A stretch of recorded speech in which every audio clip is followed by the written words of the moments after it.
Vamos ler Lucas capítulo 24, a partir do 13. E eis que no meio do dia iam dois deles para uma aldeia, dois discípulos, na verdade, que distava de Jerusalém 60 estádios, cujo nome era Emaús. E iam falando entre si de tudo quanto aquilo havia sucedido. E aconteceu que, indo eles falando entre si, fazendo perguntas um ao outro, o mesmo Jesus se aproximou e ia com eles. Mas os olhos deles estavam como se fossem fechados, para que não conhecessem. E ele lhes disse: que palavras são essas que caminhando trocais entre vós? E por que estáis tristes? E respondendo um cujo nome era Cleopas, e disse-lhe: és tu só peregrino em Jerusalém, e não sabes as coisas que nada têm sucedido nesses dias? E ele lhes perguntou: quais? E eles lhes disseram: as que dizem respeito a Jesus Nazareno, que foi varão profeta, poderoso em obras e palavras diante de Deus e de todo o povo. E como os principais dos sacerdotes, os príncipes o entregaram à condenação da morte e o crucificaram. E nós esperávamos que fosse ele o que remisse Israel. Mas agora, sobre tudo isso, já é o terceiro dia desde que essas coisas aconteceram. Essa parte do texto está dizendo de dois discípulos que caminhavam com Jesus, que viram todas as coisas que Jesus havia feito, e que neste momento aqui já faziam 3 dias que Jesus estaria morto. Ele foi crucificado, como eles relataram, mas Jesus, em oculto, aparece para eles, não revelando a sua identidade, e pergunta: olha, por que vocês estão tristes? O que está acontecendo? E aqueles homens, assim, um pouco assustados, porque, veja, aquele evento simplesmente mudou todo o cenário de Jerusalém. E aquelas notícias eram conhecidas de todas as pessoas, de que um profeta poderoso que se levantara, que fizera coisas que ninguém mais outrora havia feito, fora morto pelos saduceus, pelos príncipes dos sacerdotes. E eles falaram: bom, acredito que você não seja daqui, mas isso aconteceu. E o versículo 21, ele diz assim: nós esperamos que fosse ele que remisse a Israel.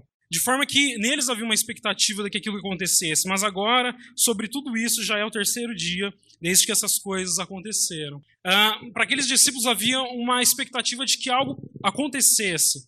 E aquela expectativa, ela era totalmente correta. Aquela expectativa, na verdade, ela era totalmente certa do ponto de vista em que, em sendo judeus, ouviam desde pequeno, desde criança, todas as histórias que seus pais contavam a respeito de um Deus que escolhera um povo, que escolhera, na verdade, um homem, Abraão, e desse homem prometera que dele serão benditas todas as famílias da terra. E por meio dele, Deus suscitaria uma nação a qual serviria diante do Senhor. E isso se dá em vários versículos. Vamos abrir em Lucas, no capítulo 1, no versículo 67. Este é o cântico de Zacarias, que foi pai de João Batista, no momento em que o seu filho, de uma forma extraordinária, em que um anjo foi enviado da parte do Senhor para dizer a ele que ele teria um menino, e que esse menino, na verdade, seria o precursor do Messias. Esse menino seria o que as profecias dizem a respeito dele, de Isaías e também de Malaquias, dizendo: este é o servo que prepara o caminho do Senhor. Então, Zacarias diz assim: Zacarias, seu pai, capítulo 1, versículo 67, foi cheio do Espírito Santo e profetizou dizendo: bendito o Senhor Deus de Israel, porque visitou e remiu o seu povo, e nos levantou uma salvação poderosa na casa de Davi, seu servo, como falou pela boca dos seus santos profetas desde o princípio do mundo, para nos livrar dos nossos inimigos e da mão de todos aqueles que nos aborrecem. E nesse contexto, toda Jerusalém era oprimida por conta de Roma. Então, a circunstância que eles viviam, na verdade, não era uma circunstância de liberdade. Além de existir toda uma cultura e uma promessa de que um Messias viria para poder salvar o seu povo definitivamente, livrar da mão de todos os inimigos, ainda aquela situação era mais agravada pelo tanto em que Roma oprimia aquele povo. E, de certa forma, havia ali um tipo de negócio entre homens e os sacerdotes, porque os judeus tinham seu próprio costume e também não queriam, e os romanos, para eles, era satisfatório que eles ficassem ali e não atrapalhassem o andamento das coisas.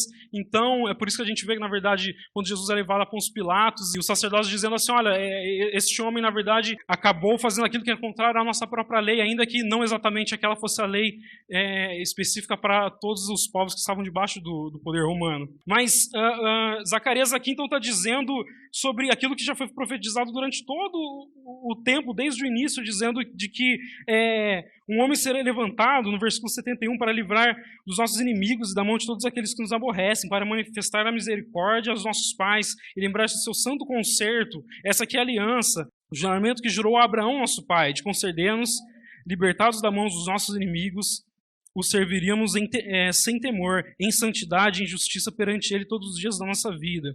E tu, ó menino, serás chamado profeta do Altíssimo, porque há de ir ante a face do Senhor e preparar os seus caminhos. Essa era a mensagem a respeito de João Batista. E foi isso que todo aquele povo naquela época ouvia a respeito de quem haveria de ser o Messias. De modo que não existia, na verdade, incerteza ou não existia, na verdade, incredulidade a respeito de que um dia o Messias apareceria. O que existia era quem será ele e quando ele virá. Outra coisa que gerou expectativa no coração daqueles dois discípulos foi o que fala no capítulo 1, versículo 26, que foi o que o anjo Gabriel anuncia a Maria. Não foi isso? Ave Maria, cheia de graça, o Senhor é convosco. Bendita é vós entre as mulheres, bendito é o fruto do teu ventre, Jesus. Misericórdia, acabou de fazer uma oração aqui no...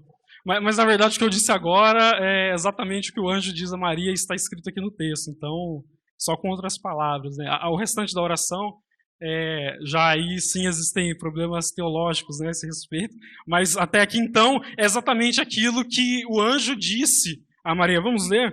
E no 6º mês foi o anjo Gabriel enviado por Deus a uma cidade da Galiléia chamada Nazaré, a uma virgem desposada com um varão cujo nome era José, da casa de Davi, e o nome da virgem era Maria. E entrando onde ela estava, disse: Salve, agraciada, o Senhor é contigo, bendita és tu entre as mulheres. E vendo-a, turbou-se muito com aquelas palavras e considerava que saudação seria essa. E disse-lhe o anjo: Maria, não temas, porque achaste graça diante de Deus. E eis que em teu ventre conceberás e darás luz a um filho, por-lhe-ás o nome de Jesus. Este será grande e será chamado Filho do Altíssimo. E o Senhor Deus lhe dará o trono de Davi, seu pai, e reinará eternamente na casa de Jacó, e o seu reino não terá fim. Aqui de novo o anjo confirmando a respeito de Jesus, o que ele haveria de fazer. Porque Jesus foi aquele que foi enviado ao mundo para tirar os seus pecados. De forma que não só aqueles discípulos, como todos os outros, depois disso, começaram a viver grandes experiências com Deus, através de Jesus. Se a gente abrir João capítulo 1, 29, aqui então João Batista, o mesmo a qual Zacarias havia falado a respeito dele, profetizado, diz assim: olha, no dia seguinte João viu a Jesus que vinha para ele e disse: Eis o Cordeiro de Deus que tira o pecado do mundo. Este é aquele o qual eu disse: após mim vem um varão que foi antes de mim, porque já era o primeiro do que eu. E eu não conhecia, mas para que ele fosse manifestado a Israel, vim eu, por isso batizando com água. E João testificou dizendo: eu vi o Espírito Santo descer do céu como uma pomba, repousando sobre ele, e não conhecia. Mas o que me mandou batizar com água, esse me disse: sobre aquele que vires descer o Espírito Santo, e sobre ele repousar, esse é o que batiza com o Espírito Santo. E eu o vi, tendo testificado de que és realmente o Filho de Deus. E nos próximos versículos você vê o título, pelo menos aqui na minha Bíblia, antes de começar, o versículo 35, dizendo: os primeiros apóstolos de Jesus. E depois disso, Jesus separava alguns homens para que pudessem andar diante dele. E os chamava, e aquilo que aqueles homens testemunharam, o mesmo Jesus vai dizer: olha, os profetas queriam ter vivido aquilo que vocês estão vivendo hoje. Porque os cegos, eles veem, os surdos, eles estão ouvindo, e é pregado o reino de Deus. De forma que a gente poderia ficar aqui rodeando a Bíblia e vendo grandes coisas que Jesus havia feito, desde quando ele apacenta uma tempestade, em que os discípulos estão no barco, todo com medo, e Jesus sai, e ele dá uma ordem ao vento e ao mar para que pudesse cessar, o texto vai dizer que necessariamente depois daquilo que Jesus havia dito, aquilo aconteceu. E o que os discípulos eles estão dizendo é o seguinte: que homem é esse que até ao mar o obedece? Faltaria ainda mais palavras para dizer como então Jesus havia ressuscitado um homem, que é Lázaro. Já vendo 4 dias passado, Jesus se compadece, diz a palavra que Jesus chora pelo seu amigo, e ele diz e ordena que seja retirada a pedra do sepulcro a qual Lázaro estava. E isso já faziam 4 dias. E o que dizer então de tantos outros eventos, como aquele em que Jesus está no templo, pregando, e existe um homem cuja mão é mirrada, e ele diz assim: olha, estende a sua mão. E a palavra diz que ele fez isso, aquela cura, num dia de sábado. E fez questão de que todos, enquanto ao redor estivessem ali, olhassem para aquele homem, e imediatamente a sua mão voltou a ser como uma mão normal, natural. De forma que aquilo que aqueles discípulos testemunharam, nenhuma outra pessoa testemunhou. Mas o que acontece no decorrer disso é que Jesus é traído, é entregue aos sacerdotes e é morto. Vamos abrir em João mais uma vez, no capítulo 20. Então veja, aquela mesma expectativa que existia no coração daqueles 2 discípulos em Emaús que caminhavam com o Senhor, da qual eles disseram, nós esperávamos de fato que aquele homem pudesse ser realmente o Messias, e da qual as profecias a respeito deles pudessem se cumprir naqueles dias. E aqui a gente chega então em João, no capítulo 20, versículo 19. Chegada, pois, a tarde daquele dia, o primeiro da semana, e cerradas as portas onde os discípulos, com medo dos judeus, se tinham ajuntado. Então aqui é exatamente, imediatamente após a morte de Jesus, enquanto eles estão trancafiados e com medo daquilo que o restante dos judeus poderiam fazer a eles, já que mataram o seu mestre, já que crucificaram o seu Senhor, quanto mais aqueles que o seguiam, porque era necessário conter aquele tipo de certa forma, rebelião que se estava se fazendo. Mas a palavra diz que chegou Jesus e pôs-se no meio deles e disse, paz seja convosco. E dizendo isso, mostrou-lhe as suas mãos e o lado, de sorte que os seus discípulos se alegraram vendo o seu Senhor.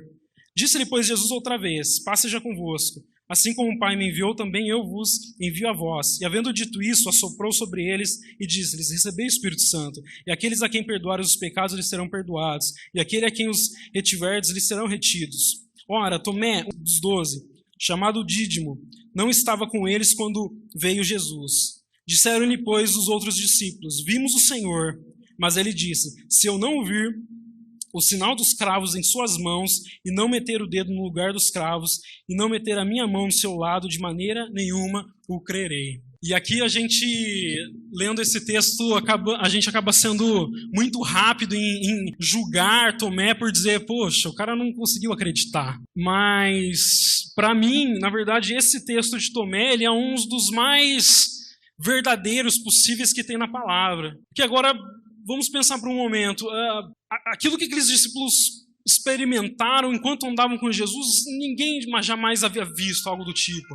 Eles provaram daquilo que João, no capítulo 1, vai começar a falar sobre a palavra que se fez carne, que se materializou, a verdade que se manifestou, a luz, enquanto aquele povo estava em trevas, a luz que resplandeceu. Tomé, de fato, viu tudo quanto conseguiu ver e perceber a respeito de quem era Jesus e por todas aquelas coisas maravilhosas que ele fazia.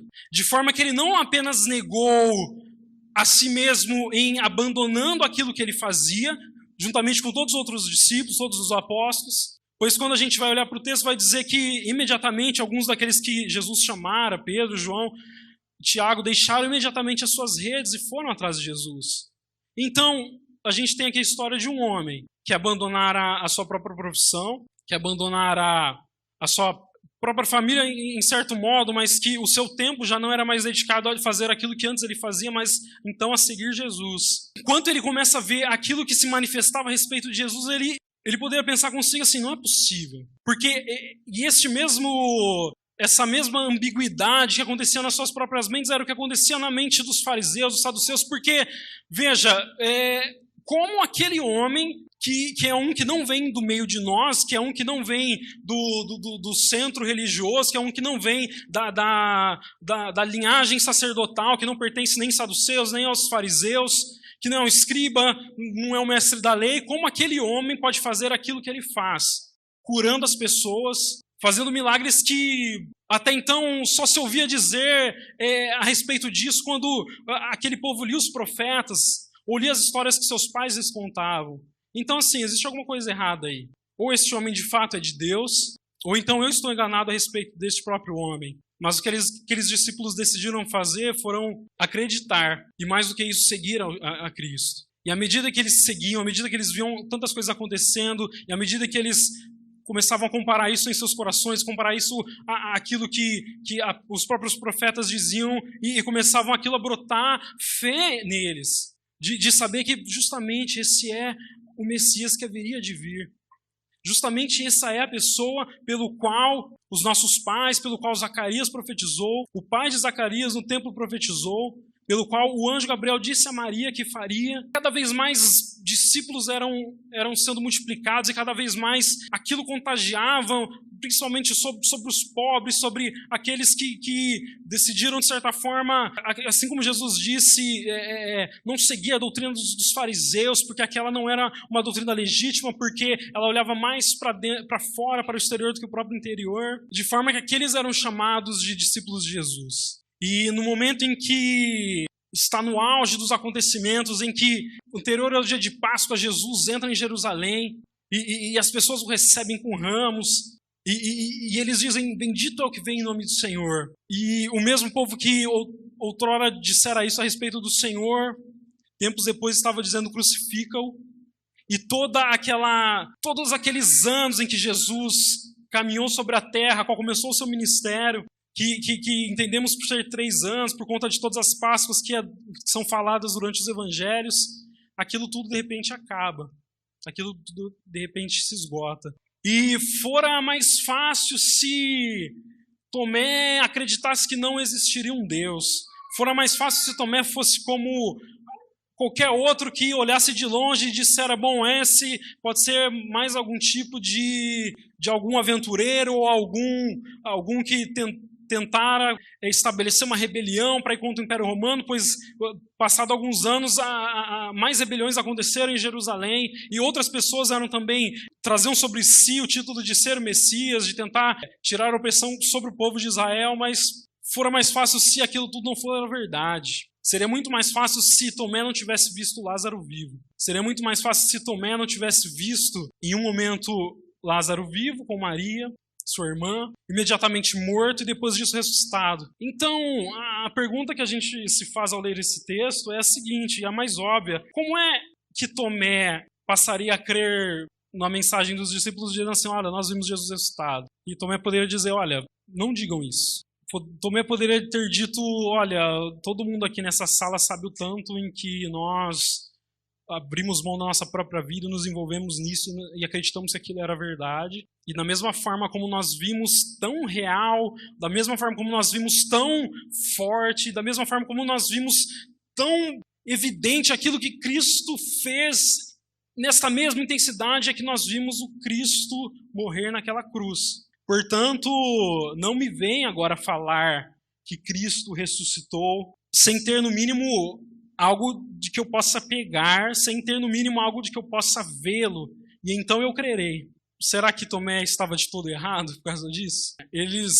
Tomé, de certa forma, fora, entre aspas, iludido demais para acreditar em qualquer boato a respeito de Cristo.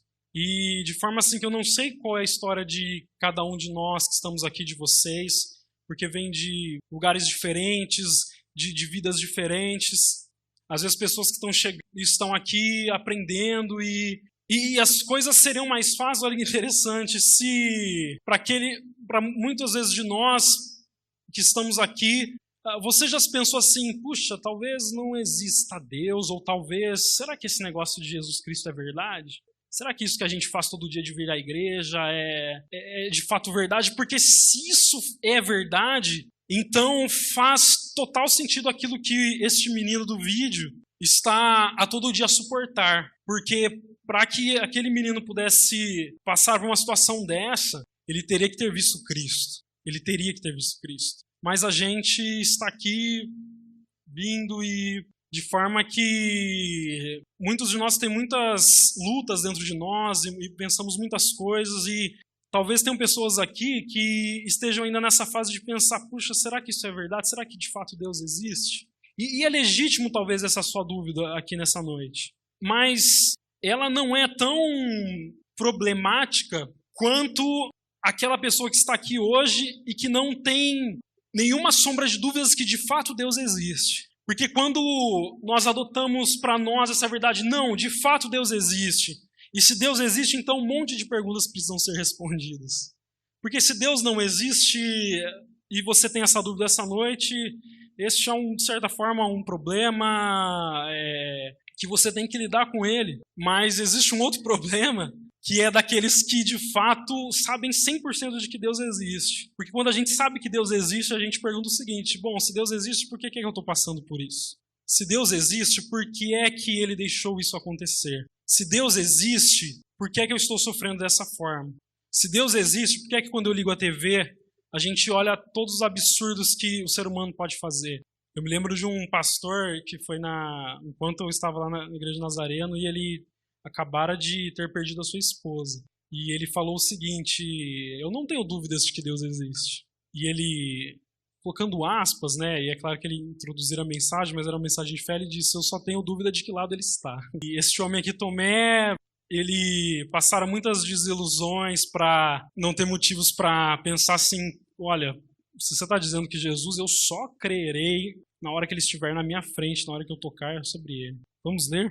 Versículo 25. Disseram-lhe, pois, os outros discípulos: vimos o Senhor. Mas ele disse: se eu não vir os sinais dos cravos em suas mãos, e não meter o dedo no lugar dos cravos, e não meter a minha mão no seu lugar, de maneira nenhuma o crerei, nem que a vaca tussa eu crerei. E 8 dias depois, estando outra vez os seus discípulos dentro, e com eles Tomé, chegou Jesus, estando as portas fechadas, e apresentou-se no meio deles e disse: paz seja convosco. Depois disse a Tomé: põe aqui o teu dedo, e vê as minhas mãos, e chega a tua mão, e mete-a do meu lado, e não seja incrédulo, mas crente. E então, neste momento, Tomé respondeu: Senhor meu e Deus meu. Queria abrir em 1 Coríntios, para a gente acabar, capítulo 15, versículo 12. Diz assim: ora, se prega que Cristo ressuscitou dos mortos, como dizem alguns dentre vós, que não há ressurreição dos mortos, isso Paulo está falando a respeito, principalmente dos saduceus, que não criam na ressurreição dos mortos, mas de que aquele conteúdo, aquela pregação de que não existia uma ressurreição dos mortos estava sendo disseminada pelos cristãos. Ele diz o seguinte: se não há ressurreição dos mortos, também Cristo não ressuscitou. De forma que agora eu pergunto para cada um de nós, se a gente acredita que não há ressurreição dos mortos, mas também não acredita na ressurreição de Cristo, no fundo tanto faz, porque você não acredita em que Deus ressuscitou a Cristo dos mortos.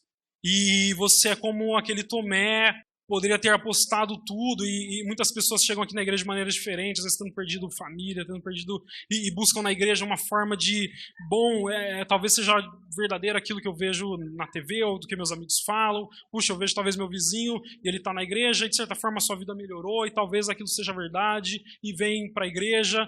Ou diferente, ou nós que crescemos aqui, que temos todos os ritos, e participamos de todos os cultos, e oramos, mas o pastor introduziu bem aqui através daquele vídeo: ou nós temos um encontro com Cristo, ou nós tocamos em Cristo, ou nós nessa noite tenhamos a experiência de olhar para Ele, de saber, não existe nenhuma dúvida de que Cristo ressuscitou dos mortos. E se Cristo ressuscitou dos mortos, daqui para frente tudo perde o sentido de ser. Daqui para frente, embora eu esteja passando por luta, aquele homem morreu por mim, aquele homem levou sobre si os meus pecados, aquele homem venceu a morte. De forma que Paulo mesmo vai dizer: ó morte, onde está a sua vitória? Inferno, onde está a sua vitória?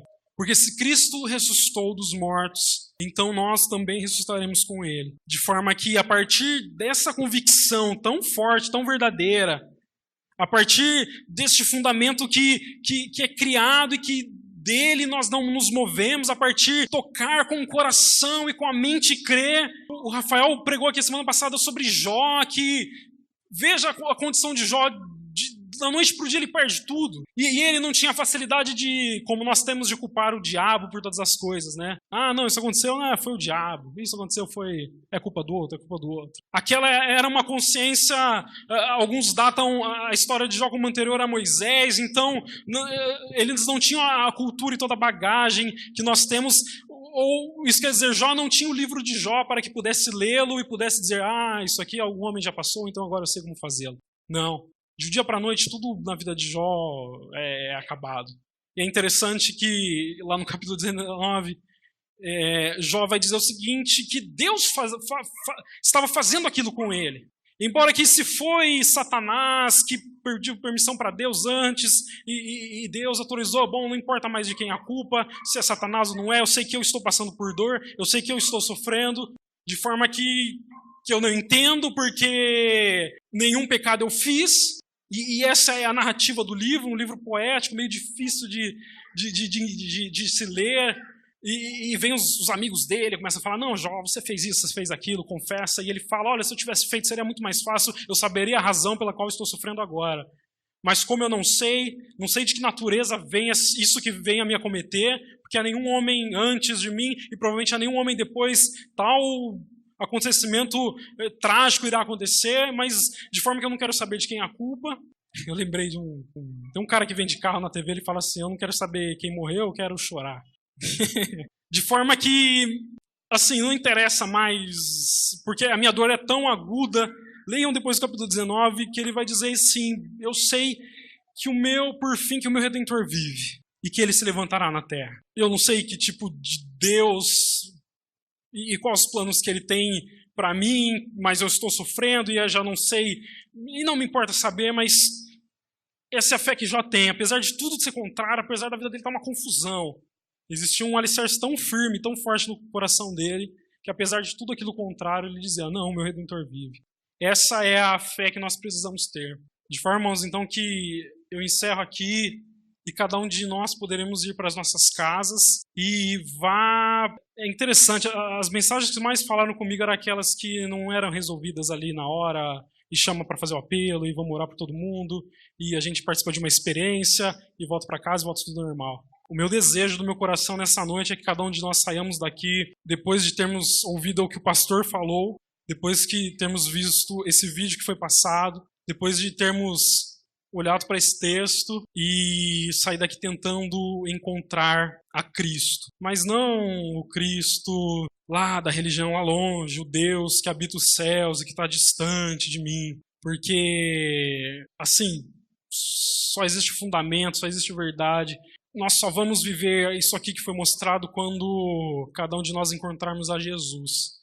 De forma que o meu desejo é que todos nós possamos encontrar Jesus no caminho de Emaús. Que todos nós possamos encontrar Jesus e essa experiência ser tão forte, tão impactante, que vai fazer todo o resto fazer sentido. E aquilo que não faz sentido ser deixado de lado. Amém? Deus abençoe, irmãos.